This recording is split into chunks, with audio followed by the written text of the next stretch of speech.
अब देखेंगे हल्के स्थिर सिंथेटिक पायरेथ्राइड जो धुन को नियंत्रित करने के लिए पंजीकृत है, यानी लाइट, ये इसने क्या बोला, light stable synthetic pyrethroid which a resistant to control might.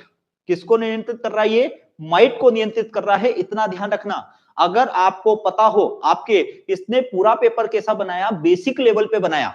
आप कभी भी गांव में पशु को क्या हो जाती है, वो चिचड़े वगैरह हो जाते हैं, पिस्सू वगैरह हो जाते हैं, तो उसे मारने के लिए जो केमिकल लाते हैं, यदि कभी उसकी पुड़िया पे अगर आपने देखा होगा तो आपको समझ में आएगा। और अगर उस पर नहीं देखा, हम क्या करते हैं, गौर नहीं करते। उसने पूरा जो पेपर बनाया था ना, पूरा बेस्ट बनाया था, यानी उस पे आपको इन 4 ऑप्शन में से एक जो लिखा है वो आपको दिख जाएगा। मैं बताता हूं, पहला क्या है, मोनोकोटोफास।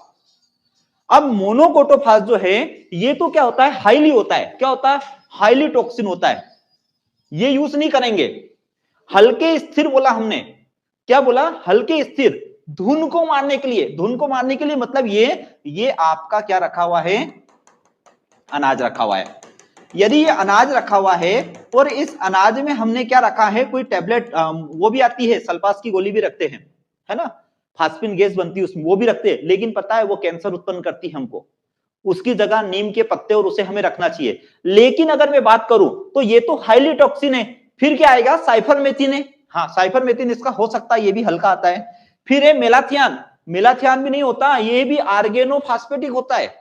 ये भी बहुत ज्यादा, आपको मैं ये बता रहा हूं कि मेलाथियान जो आता है वो इस ग्रुप में आता है। किस में आता है? आर्गेनोफॉस्फेटिक ग्रुप के अंतर्गत आता है। ये भी नहीं है, ये भी वाला विकल्प इसका नहीं आएगा। टॉक्साफिन, ये टॉक्साफिन क्या नया नाम आपने सुना होगा, इसका मैं बता दूं, ये यूएसए में यूज होता है।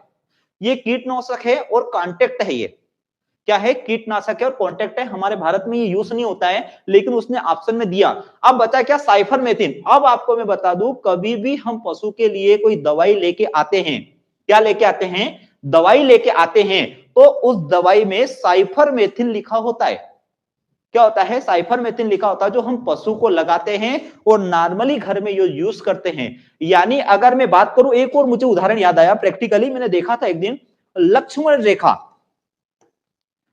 लक्ष्मण रेखा आपने नाम सुना है क्या किसी ने? क्यों लाते हैं लक्ष्मण रेखा? हम हमारे घर में लक्ष्मण रेखा लेके आते हैं, है ना, क्या लेके आते हैं, लक्ष्मण रेखा लेके आते हैं। उसके ऊपर आप कभी भी लेके आओ, 20 रुपए का आता है कि इस टाइप से, मतलब लक्ष्मण रेखा होती है ना। और उसे घर में हम क्या कर देते हैं, ऐसी लाइन बना देते हैं। ऐसी लाइन बनाने पर जब चींटियां इधर से इधर निकलती है, तो चींटियां जब इधर से उधर निकलती है तो वो मर जाती है ना। देखा बिल्कुल। तो उसमें होता क्या है, आप कभी भी लेके आओ, लक्ष्मण रेखा लेके अगर आओगे तो आपको उसमें साइफरमेथिन ही मिलेगा। मतलब साइफरमेथिन जो होता है, मान लो बच्चा गया यहाँ पे, बच्चे ने उसको ऐसे टच कर दिया और बच्चे के हाथ पे आ गया, ये और बच्चे के मुंह तक भी चला गया, तो इतना असर नहीं करेगा। क्यों नहीं करेगा? क्योंकि हल्के स्थिर सिंथेटिक होते हैं, ये हल्के होते हैं, मतलब ये ज्यादा नुकसान नहीं पहुंचाते। नुकसान तो पहुंचाते हैं लेकिन उतना नहीं। लेकिन गलती से मोनोकोटोपास को और मेलाथियान को यदि कोई बच्चा या कोई खा लेता है तो वो मर जाता है। लेकिन अगर हमने घर के आसपास, हमारे घर के आसपास यदि कोई चींटी हुई है, हमको पता है कि भाई चींटी की लाइन इधर से इधर चल रही है, तो हम उसमें क्या कर देते हैं, ऐसे लाइन बना देते हैं। लेकिन कोई बच्चा हाथ लगाता है तो इससे नहीं मरता है, यानी कि उसको पाइथन इतना नहीं चढ़ता है, इसलिए हल्के। तो ये पूरा बेसिक, मतलब मैं ये बोलूंगा कि पूरा बेसिक लेवल से इस क्वेश्चन, मतलब इस पेपर को बनाया। अब ध्यान रखना, कभी भी लक्ष्मण रेखा लेके आओ तो लक्ष्मण रेखा के ऊपर देखना कि उस पर टेक्निकल क्या होता है। एक आदत सुधारो, कोई भी डब्बा लेके आते हैं घर, अगर कोई इंसेक्टिसाइड, पेस्टिसाइड कुछ भी डालते हैं तो उस पर देखो कि क्या कंटेंट होता है उस डब्बे के अंदर। ऐसे ऐसे ऐसे वो बने होते हैं जिसमें कलर बने होते हैं, किसी में पीला होगा, किसी में नीला होगा, किसी में क्या होगा, उसको देखो, उससे आपको नॉलेज मिलेगा। ठीक है, हाँ बिल्कुल बिल्कुल। आगे बढ़ेंगे। अब देखो, ये बड़ा इंपॉर्टेंट, ये बड़ा क्वेश्चन जो था, बड़ा खतरनाक क्वेश्चन था इसका। ये फिजियोलॉजी से लिया गया है। कहां से लिया गया है? ये फिजियोलॉजी से इस क्वेश्चन को उठाया है। इतना अच्छा है, मैंने भी पहले भी इसको आपको बताया था कि देखो, इसने क्या बोल दिया, निम्नलिखित में से कौन क्लोरोफिल ए तथा क्लोरोफिल बी के बीच अंतर को दर्शाता है। अब उसने ये बोल दिया कि क्लोरोफिल ए और क्लोरोफिल बी जो है, इन दोनों के बीच के अंतर को कौन दर्शाता है। तो पहले तो मैं ये बात करता हूं कि क्लोरोफिल ए और क्लोरोफिल बी होता क्या है। क्लोरोफिल ए और क्लोरोफिल बी क्या होती है, एक संरचना होती है। क्या होती है, एक संरचना होती है। उस संरचना में जो आता है आपका सी आता है, एच आता है, ओ आता है, एन आता है। क्या आता है, ये आता है। लास्ट में कौन आता है, एमजी आ जाता है। इस संरचना में क्या है, उनके अणु थोड़े से अलग अलग है। क्या है, उनके जो अणु है वो अलग अलग है। क्लोरोफिल ए और हम क्या बोलते हैं, क्लोरोफिल बी बोलते हैं उसको। अब मान लो इसमें 55 है, इसमें 70 आ गया। क्या आ गया, 55 आ गया, इसमें 72। क्लोरोफिल ए लिख रहे हैं ना हम, इसमें 72 आ गया, तो यहां पर क्या आ जाएगा, 5 और 4 आ जाएगा। इसको बोलते हैं क्लोरोफिल ए। क्या बोलते हैं हम, क्लोरोफिल ए। अब इसके बाद में क्लोरोफिल बी की बारी आती है। यहां आ जाएगा 55, यहां आ जाएगा 70, यहां आ जाएगा 6, यहां आ जाएगा 4 और यहां आ जाएगा, क्या आ जाएगा, एमजी। ये क्लोरोफिल ए और क्लोरोफिल बी के सूत्र है जो हमने प्लांट फिजियोलॉजी में पढ़े हैं। अब देखो मजे की बात, मैंने पोर फायरिंग रिंग बताई थी, तो मैंने बताया था कि जो एमजी जो होता है वो इस तरह से जुड़ा होता है। किस तरह से जुड़ा होता है, ये तो सिंपल संरचना बनाई थी। इस संरचना में क्या हुआ था, आगे जाकर इसने उसको और ज्यादा टफ बना दिया। देखो टफ बनाने का कारण क्या था, पहला ऑप्शन देखेंगे क्लोरोफिल बी की फाइटोल टेल, टेल का मतलब क्या होता है, पूंछ। क्लोरोफिल ए की फाइटल टेल से छोटी होती है। वो ये बोल रहा है कि एक की टेल बड़ी होती है, एक की टेल छोटी होती है, पूंछ। जबकि ऐसा कुछ भी नहीं है भाई, दोनों की टेल जो होती है वो बराबर होती है। टेल का मतलब ये है कि जो स्ट्रक्चर बनता है ना, मान लो ये स्ट्रक्चर बना, इसमें एमजी है बीच में, तो वो ऐसी करके एक पूंछ आती है इसकी, ये ऐसी करके, तो वो दोनों सेम रहती है, कोई डिफरेंस नहीं रहेगा। तो ये वाला ऑप्शन तो हो नहीं सकता। उनने क्या बोला, के बीच अंतर को दर्शाता है, तो बोले ये नहीं होगा। दूसरा ऑप्शन क्या, क्लोरोफिल ए के पोरफायरिन रिंग के केंद्र में क्या होता है, मैग्नीशियम। हाँ भाई मैग्नीशियम होता है, डेफिनेटली होता है, मैग्नीशियम होता है। जबकि क्लोरोफिल बी के केंद्र में क्या होता है, कैल्शियम। मुझे बताओ यहां से यहां कोई कैल्शियम आया क्या? यदि हमको सूत्र याद होता तो हम बोल देते नहीं भाई कैल्शियम तो उसमें हो ही नहीं, मैंने ये हटा दिया, दो ऑप्शन हमारे हट गए। ठीक है, क्लियर नहीं दिख रहा, क्या नहीं क्लियर दिख रखा मतलब, अच्छा ये वाला वो क्वेश्चन क्या है, दिक्कत ये आ रही कि वो बड़ा क्वेश्चन है, इसलिए उसके शब्द छोटे रखने पड़े मुझे, है ना। थोड़ा सा समझो उसको, मैं बोल के बता रहा हूं।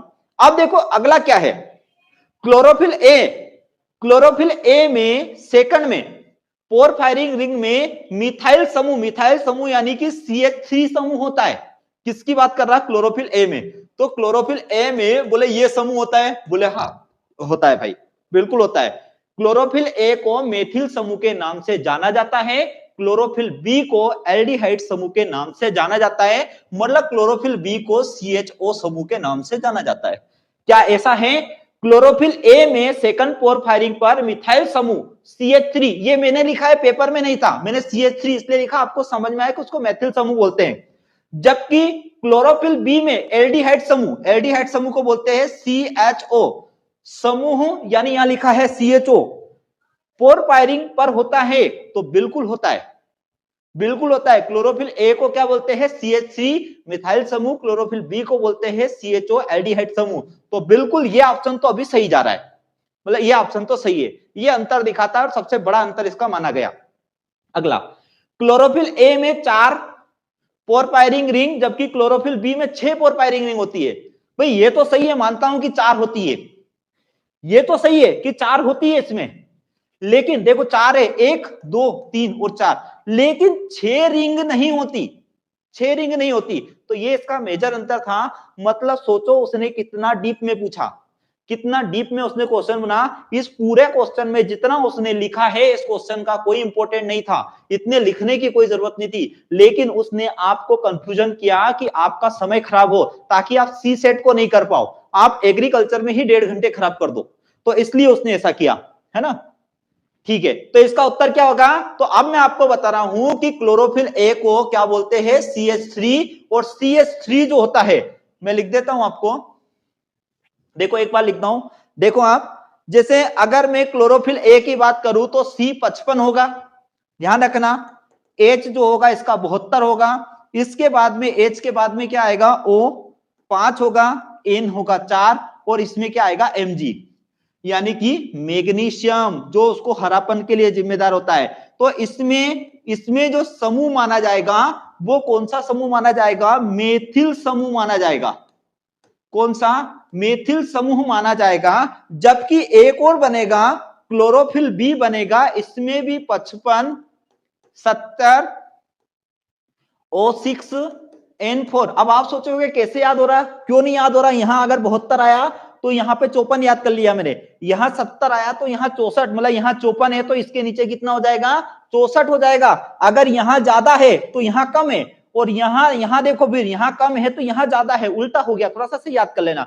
ये Mg है तो इसमें जो होगा CHO, यानी कि हम बोल देंगे एल्डिहाइड समूह। इसको हम एल्डिहाइड समूह है, और प्लांट फिजियोलॉजी में मैं और अच्छे से इसको आपको पढ़ाऊंगा। अब देखो, आमतौर पर मक्का में इंटरनोड की संख्या कितनी होती है, कितनी इंटरनोड बनाता है? अब इसने क्या है, क्वेश्चन पूछ लिया भाई, उसका मन क्वेश्चन था वो, तो उसने कहां से उठा के पूछ लिया, जबकि सिंपल सा क्वेश्चन था, वो पूछ लिया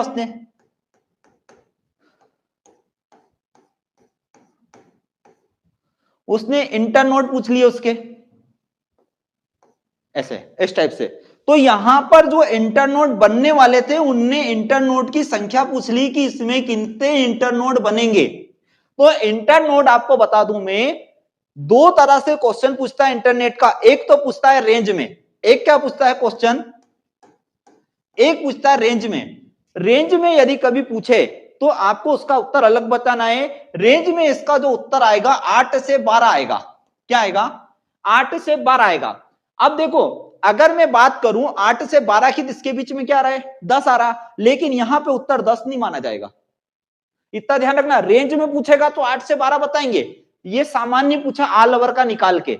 लेकिन यदि आमतौर पर मक्का के इंटरनोड कितने बनते हैं तो आपको उसको 14 बताना है, 20 भी नहीं हो सकते हैं और 18 भी नहीं जाएगा, अलग अलग वैरायटी में अलग। लेकिन रेंज का याद रखना, रेंज में अगर पूछेगा तो 8 से 12 ही बताना है।